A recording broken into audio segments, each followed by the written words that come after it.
Hello, everyone. My name is Justin Hudson, and this is my CS 131 semester project. My presentation will be on the field of natural language processing, or NLP. Specifically, we'll look at how this increasingly vital discipline utilizes several of the discrete structures we have learned about throughout this semester. First off, what is natural language processing? Well, in brief, NLP is defined by the use of computer technology to assist in the processing, categorizing, analyzing, or interpreting of human language. As a multidisciplinary field, it stands at the nexus of computer science and linguistics, and of course has major implications in the realms of artificial intelligence and machine learning. Despite how important the field has become in the modern world, its origins go back to the 1940s. Early attempts utilized a rule-based approach, where computers would be given explicit instructions on how to process language. However, the exceptions, rarities, and creativity that define human language make explicit rules extremely difficult to obtain. Thus, the field has shifted to statistics-based approaches, where accurate inferences about languages can be made with high probabilities, provided there is a sufficiently large corpus or data set of text for a computer to make those inferences from.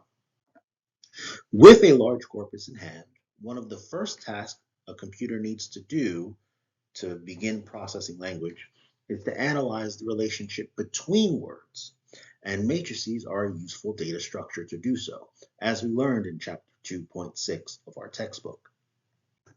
One of the simplest matrices to make to understand the relationship between words is a document term matrix, or its transpose, a term document matrix. Either one simply counts the number of times a word appears in each document in the corpus. To populate a document term matrix, we loop over each document in our corpus, and each time word J appears in document I, we add one to the I, jth element. In this example, using the corpus of William Shakespeare, we see that the words royal and majesty often appear in the same documents, as do Rome and Senate, suggesting those word pairs may be related. A matrix that provides even more information on the relationship between words is known as a co-occurrence matrix, which captures the frequency with which pairs of words appear together within a specified context. It is a square matrix where rows and columns represent unique words in the corpus, and each element, I, j, contains the number of times word j appears in the context of word I. Let's build a simple one to demonstrate.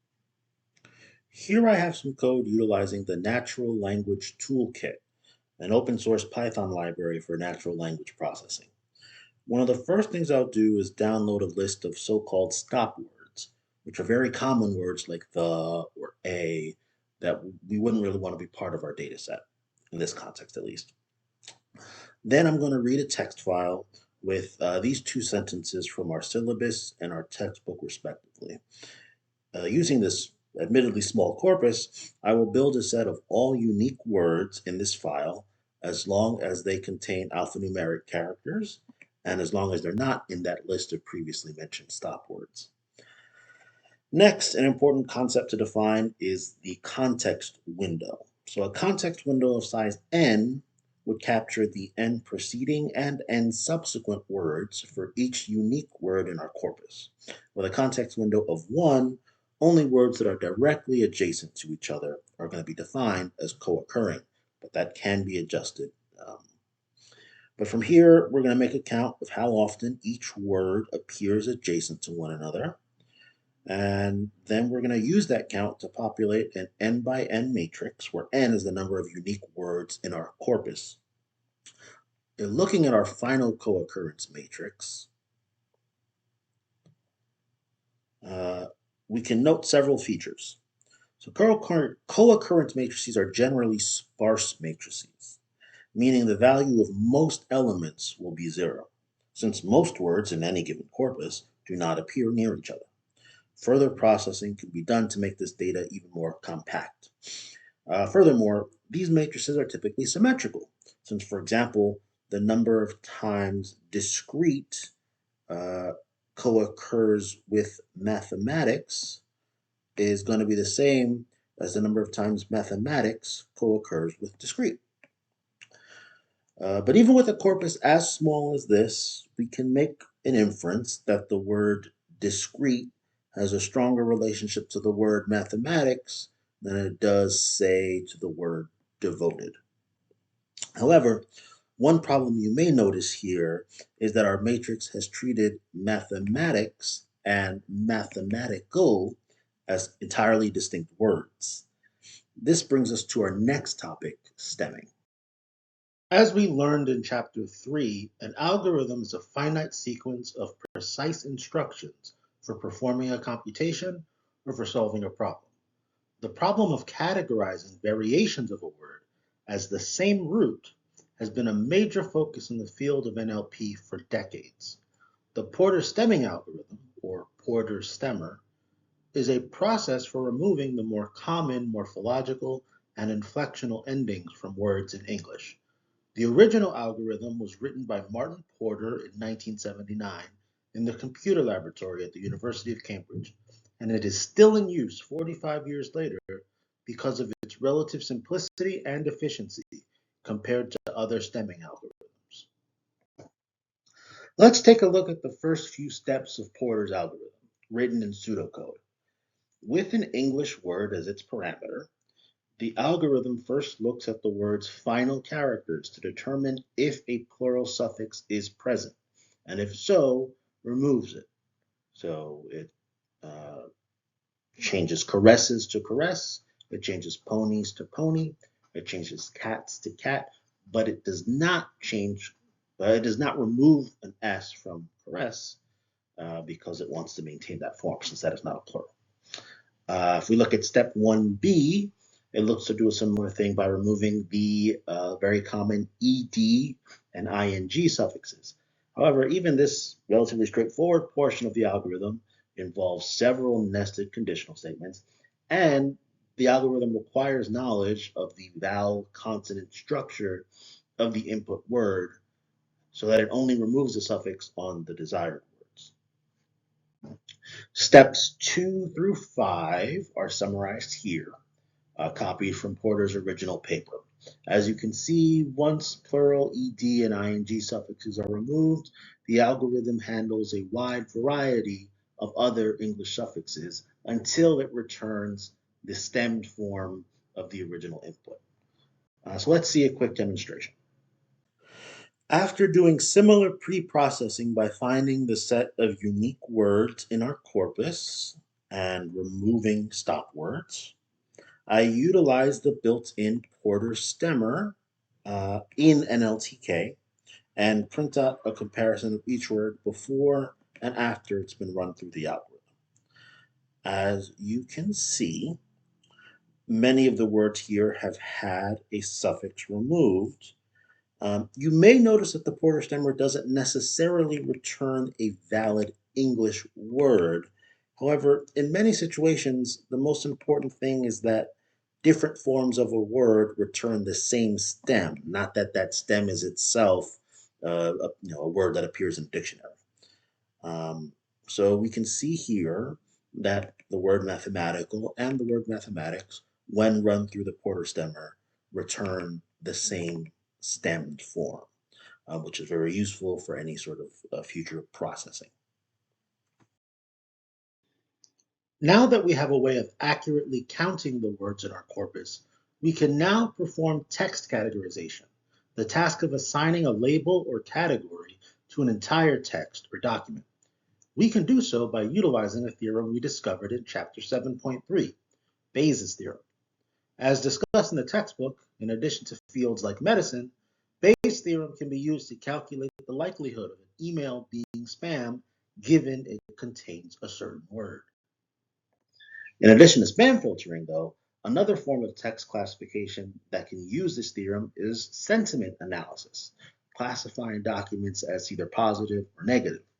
For example, we can calculate the probability that a movie review is positive given it contains the word astonishing if we know the probability of any review being positive, the probability of any review containing the word astonishing, and the probability that a review contains the word astonishing given that it is positive.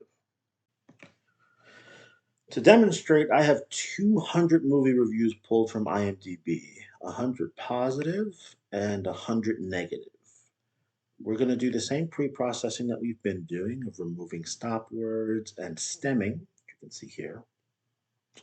Then we're going to prompt the user for a word and calculate how many times it appears in the positive reviews and how many times it appears in the negative reviews.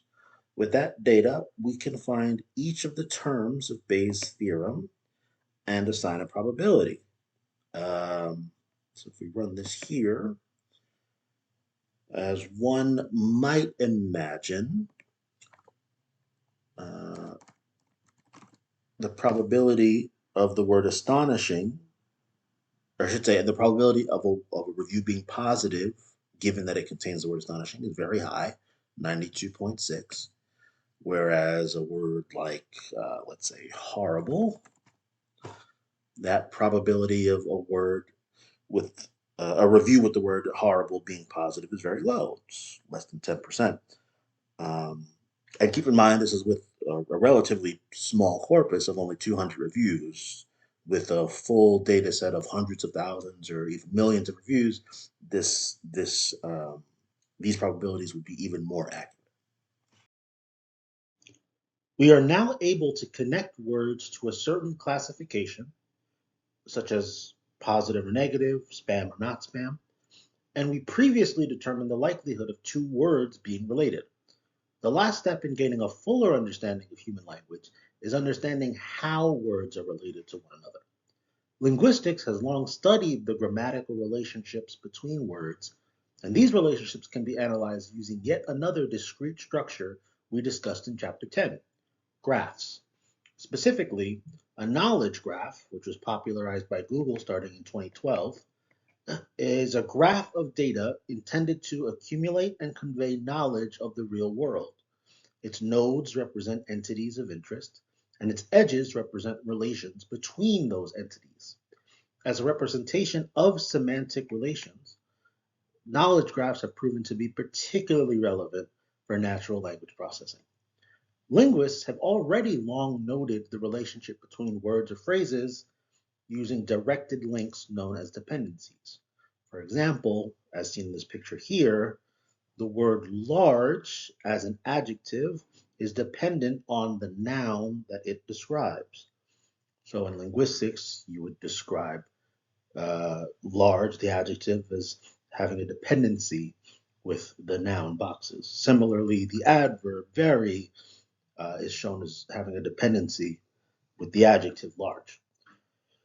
So these directed links, having already been established in the field of linguistics, are particularly well suited to be brought over in the mathematical structure that is graphs.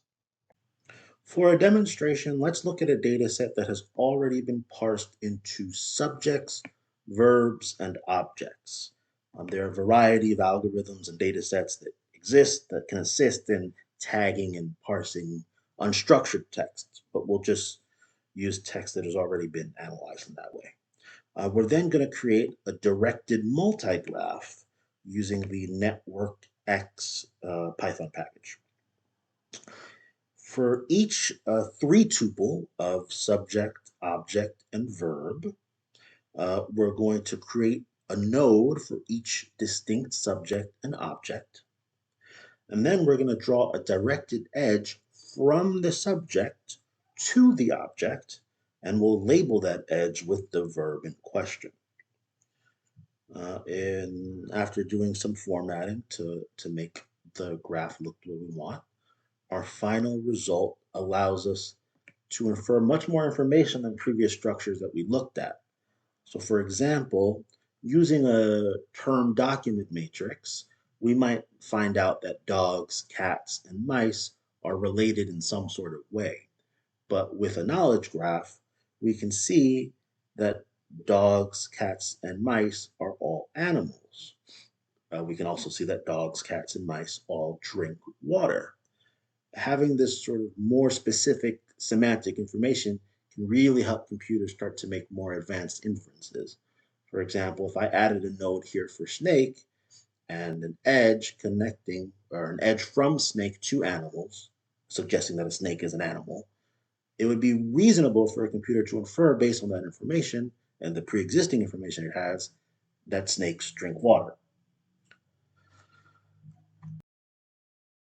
In conclusion, through structures like matrices, algorithms, discrete probability, and graphs, the chaotic, unpredictable world of human language can be categorized and interpreted by computers, enabling us to interact more easily with the technology of our day-to-day lives.